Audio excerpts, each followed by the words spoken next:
Programme में खुशामदीद कह रहा हूँ। और ब्रेक से पहले जैसे मैंने कहा था वापस आएंगे तो बात करेंगे कि आलमी मंजरनामे में हर लम्हे तब्दीली होती हुई नज़र आ रही है।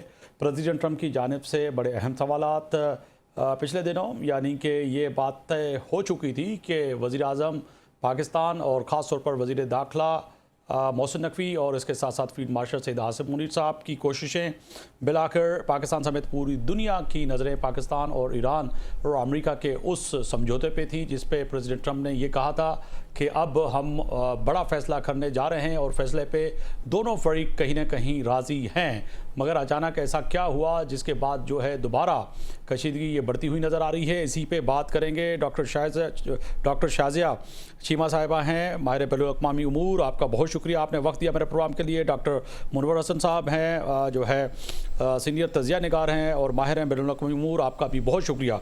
डॉक्टर साहब, मैं सबसे पहले आपकी जानिब आऊँगा। सर फरमाइएगा, ऐसा क्या हुआ कि दोबारा जो है दोनों ममालिक और ख़ास तौर पर जो है अमेरिका और जो है ईरान के दरमियान जो फासले हैं फिर उसमें जो है बहुत दूरी होती हुई नज़र आ रही है और फिर कशीदगी में इजाफा हो गया।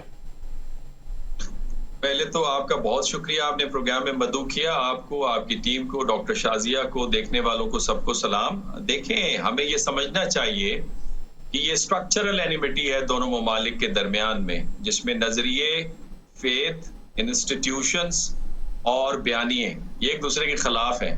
तो लिहाजा ये जो क्राइसिस है ये मैनेज तो हो सकता है, ये एलिमिनेट कम अज कम नहीं हो सकता। दूसरी बात आप ये भी देखिए कि इस वक्त चूंकि इंटरनेशनल सिस्टम और रीजनल सिस्टम ये तोड़ फोड़ का शिकार हो रहा है, तो लिहाजा नई ताकतें और नया ऑर्डर वजूद में आ रहा है, जिसका जिक्र वली नसर ने बड़ी तफसीलन अपनी किताब के अंदर दिया है कि इस सारी जंग के बायस एक नया रीजनल ऑर्डर एमर्ज करते नजर आ रहा है। अब उस ऑर्डर को रोकने की भरपूर कोशिश की जाएगी और यही वजह है कि अमेरिका ने जंग के दौरान तो 20-25 हजार अपनी फोर्सेस रखी, लेकिन जैसे ही सीज फायर हुआ तो उसकी तादाद 50,000 पे चली गई और अपना दोबारा उन्होंने मिलिट्री बिल्डअप किया। और तीसरी जो इसमें बड़ा अहम नुकता है वो ये कि अमेरिका की जो खारजा पॉलिसी है वो इस वक्त क्राइसिस की शिकार है। और क्राइसिस की वजह एक तो प्रेसिडेंट ट्रंप का पर्सनल इंस्टिंक्ट है, वो समझते हैं जिस तरह वो बिजनेस चलाएंगे उसी तरह वो अमेरिका की खारजा पॉलिसी को चलाएंगे, वो समझते हैं। इसीलिए उन्होंने सारे जो फिल्टर्स हैं पॉलिसी मेकिंग के उनको हटा दिया है। दूसरी वजह यह है कि वहां पे जो नियोकॉन्स हैं उनकी ये गलत फहमी है, वो समझते हैं कि दुनिया की सबसे अजीम ताकत है, रोमन एम्पायर से ज्यादा ताकतवर है, तो लिहाजा रोमन एम्पायर अगर दुनिया पे रूल कर सकती है तो वो क्यों नहीं कर सकते। और तीसरी जो अहम वजह है वो नेतन्याहू है, वो समझता है कि वो अमेरिकन प्रेसिडेंट्स को मैनिपुलेट भी कर सकता है। और फिर इसका इशारा हमें जो बाइडेन की जो वाइफ का जो मेमोयर है उसके अंदर उन्होंने मेंशन किया है कि जिस वक्त बाइडेन से 2024 में नेतन्याहू मिलने आ रहे थे तो उन्होंने अपने शोर से कहा कि आप स्ट्रांग खड़े हों बिकॉज आप एक स्ट्रांग कंट्री के प्रेसिडेंट हैं। और इसके साथ साथ हमें यह भी मालूम है कि जो जूइश लॉबी है। मैं सर डॉक्टर साहिबा की तरफ जाऊंगा, साथ ही रहिएगा। डॉक्टर साहिबा, आपके नुक्ता नज़र बड़ा अहम, क्या आप समझती हैं कि वाक़तन जो 2 दिन पहले नवीद सुनाई थी, क्योंकि अब तो पाकिस्तान समेत पूरी दुनिया के लोग प्रेसिडेंट ट्रंप के हर उस बयान पर एतबार भी नहीं कर रहे और अब आहिस्ता आहिस्ता उनका बयानिया जो है वो दम तोड़ता हुआ नज़र आ रहा है, चाहे वो आलमी मंजरनामे पे हो या फिर जो है अपने ही मुल्क यानी कि अमेरिका के अंदर, जो कि पिछले दिनों मुख्तलिफ टीवी शोज़ जो हैं वो भी आपके सामने हैं और एक खातून साहबी के सख्त सवालात ना देते हुए उठ के वो चले गए। तो कहा जाए कि अब प्रेसिडेंट ट्रंप का बयानिया अमेरिका के अंदर और अमेरिका के बाहर अब उस तरह से मौसर नहीं रहा जिस तरह से पहले था। उनका बयानिया कभी भी मौसर नहीं रहा। उनका बयानिया सिर्फ एक ही था, वो ये था कि जी अमेरिका को ग्रेट बनाना है, वो भी दोबारा से ये एडमिशन के बाद कि जी अमेरिका अब ग्रेट नहीं रहा जी। यही बयानिया उनका रेजोनेट किया था, यही जनरल पब्लिक को वो पसंद आया था, इसी पे उनकी कल्ट फॉलोइंग है। इसके अलावा तो उनका कोई फॉरेन पॉलिसी पे उनका तो कोई ऐसा वो नहीं था। उनका सारा फोकस ही डोमेस्टिक था कि बॉर्डर क्लोज करने हैं, फेंसेस लगानी है, इमिग्रेंट्स नहीं आने देने हैं, डेमोग्राफिक नहीं चेंज होने देने हैं, LGBTQ का मसला है, बस ये उनके प्रॉब्लम थे और वो सारे डोमेस्टिक थे। जो उनका एक्सटर्नल हमें नजर आता है, उनका जो सिक्योरिटी काउंसिल की जो उनकी सिक्योरिटी पॉलिसी नजर आती है उसके अंदर स्फीयर ऑफ इन्फ्लुएंस की बात थी और वो पता नहीं किसने बनाया था और वो ट्रंप ने पढ़ा या नहीं पढ़ा उसमें स्फीयर ऑफ इन्फ्लुएंस में। तो इनका स्फीयर ऑफ इन्फ्लुएंस तो लैटिन अमेरिका ही बनता है या ब्रॉडर यूरोप बनता है, गल्फ इनके स्फीयर ऑफ इन्फ्लुएंस में आता ही नहीं है। तो अब अपनी ये जो इन्होंने लिखकर हम तक पहुंचाई कि जी ये हमारी फ्यूचर की सिक्योरिटी पॉलिसी है, उस पे भी ये अमल नहीं कर रहे और बाकी बयानिया जो है उनका है ही कोई नहीं, तो उन्होंने रोज बदलना ही है। तो जहां तक आपका सवाल था कि हमारे पास एक मुआहदे की बात हो रही थी, तो एक मेमोरेंडम ऑफ अंडरस्टैंडिंग की बात हो रही थी और बिल्कुल ठीक है, वो बिल्कुल सही खबर थी, बड़े बावसूख जराए से वो खबर जो है वो मार्केट में थी कि बहुत करीब हैं किसी मुआहदे के, जिसमें पाकिस्तान जो है वो अगेन एक फोररनर का रोल प्ले करते हुए अमेरिका को रीपैकेजिंग करके कोई न्यूक्लियर डील वगैरह की चीज जो है उसको रीपैकेजिंग ही करना है, वरना तो और उसका क्या किया जा सकता है। और साथ में ईरान जो है वो स्टेट ऑफ हुर्मुज पे आमादा था कि ओमान और ईरान के साथ हम ये जो गल्फ के कंट्रीज हैं उनको भी उस कंसोर्शियम में शामिल कर लेते हैं ताकि उनकी इंटिमिडेशन खत्म हो जाए। और जो इनके फ्रोजन एसेट्स थे उस पे अमेरिका में बात हो रही थी कि अगर डायरेक्ट देते हैं तो हमारे लिए फेस कीपिंग का बहुत प्रॉब्लम है, तो 24 बिलियन तो भी नहीं देंगे, तो 12 बिलियन भी हम देते हैं गल्फ की तरफ से कोई डेवलपमेंटल प्रोजेक्ट वहां पे ईरान में शुरू करा के, तो किसी कवर स्टोरी के अंडर जो है हम इनके 12 मिलियन इनको दे देते हैं और सारी चीजें ठीक ही चल रही थी। लेकिन इसके साथ साथ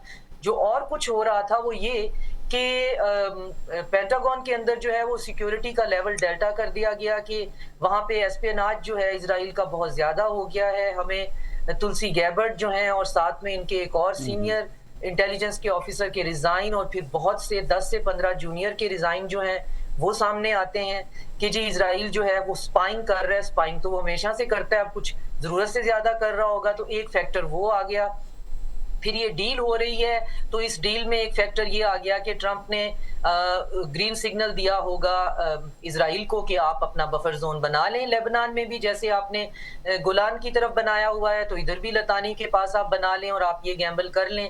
लेकिन इसके साथ साथ जो है ट्रंप का रवैया आपको एक हफ्ते में बहुत चेंज नजर आता है, जिसमें वो कहते हैं जी कि मैं पिस्टेशियो आइसक्रीम जो है वो खाऊंगा तेहरान में जाकर, तो मुश्तबा खामनेई इतने बुरे नहीं होंगे, लोग मुझे भी बुरा कहते हैं वगैरह वगैरह। तो उसकी वजह ये है कि ईरान ने ये भी कहना शुरू कर दिया था कि उनके पास जो है वो न्यूक्लियर होने में उन्हें कोई प्रॉब्लम नहीं है, तो वो कोई सरप्राइज भी दे सकते हैं। और यही पैगाम उन्होंने एक इनसिक्योर लाइन से प्राइम मिनिस्टर शहबाज शरीफ को दिया। मनोवर हसन साहब की तरफ जाऊंगा। डॉक्टर साहब, आप क्या समझते हैं कि जिस तरह से डॉक्टर साहिबा ने भी कहा कि उन्होंने कहा कि तेहरान जाने में कोई वो बात नहीं है, जाके आइसक्रीम भी खा लूँगा, मगर ईरान से मुआहदे के लिए जेडी वेसन की ट्रंप की दावत और तेहरान तक जो है एतमाद का इजहार, फिर अब जो कि आज की खबरें थोड़ी देर पहले की भी आई कि प्रेसिडेंट ट्रंप वाशिंगटन डीसी में जो है उनको कह रहे हैं कि जो हेलीकॉप्टर हमारा मार गिराया उसमें जो 2 पायलट जो है महफूज रह गए, मगर अब दोबारा जो है जंग की तरफ जाया जा सकता है और तेहरान पे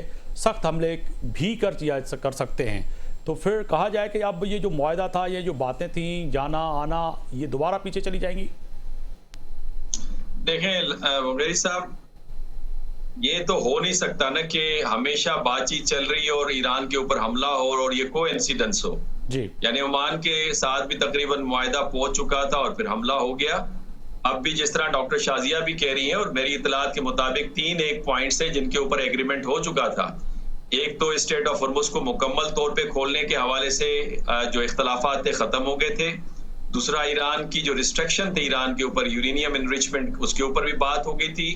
और तीसरा ये कि डीएस्केलेशन पूरे खत्ते के अंदर होगी, ये भी बात हो गई थी। $3 बिलियन ईरान को दे भी दिए गए। ईरान की फुटबॉल टीम के बारे में पहले कह रहे थे कि जनाब उनको उस वक्त इजाजत मिलेगी जब उनका खेल शुरू होगा अमेरिका में, उससे पहले उससे बाद वो अमेरिका की सरजमीन पे नहीं उतर सकते। उनको भी इजाजत मिल गई दोबारा और वीजा भी रिलीज कर दिए गए। 15 जून को उनका पहला मैच होगा अमेरिका के अंदर। तो बड़ी चीजें पॉजिटिव चल रही थी।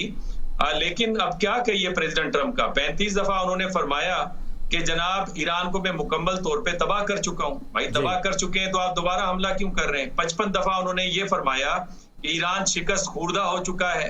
38 दफा उन्होंने कहा कि डील जनाब हो चुकी है और अब हो रही है और कल हो रही है और परसों हो रही है। और 25 दफा उन्होंने फरमाया कि स्टेट ऑफ हुर्मुज खोल दिया गया है।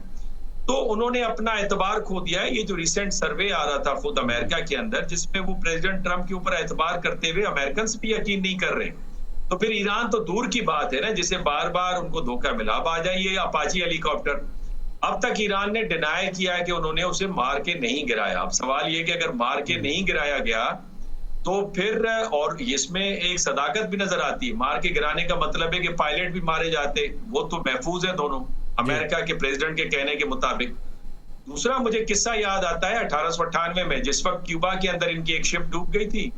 इन्होंने ब्लेम किया कि जनाब क्यूबा ने डुबो दी, स्पेनियर्स ने डुबो दी। उन्होंने कहा ज्वाइंट इन्वेस्टिगेशन करते हैं, अमेरिका नहीं माना और उन्होंने हमला कर दिया। अब आप सीज फायर करना चाह रहे थे, आपने दोबारा हमला कर दिया, और हमला भी कोई एक और दो जगहों पे नहीं किया, बिल्कुल 6 बुनियादी जगहों के ऊपर हमला किया, जिसमें शरीक नेवल बेस है, जस्क नेवल बेस है, बंदर अब्बास की जो एयर डिफेंस पोजीशन है, मिनाब कोस्टल मिसाइल पोजीशन है, कशम कोस्टल मिसाइल पोजीशन है, कशम कमर्शियल पोर्ट है।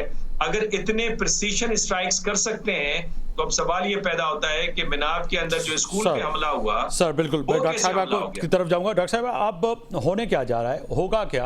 आप समझते हैं कि ये बातचीत जो है होगी, या फिर जो जिस तरह से अभी डॉक्टर साहब कह रहे थे, तो कई दफ़ा जो है उन्होंने कहा कि हाँ जी हो रही है बात, होने जा रही है, हो चुकी है, अब ये करेंगे, अब जाएंगे, बैठेंगे।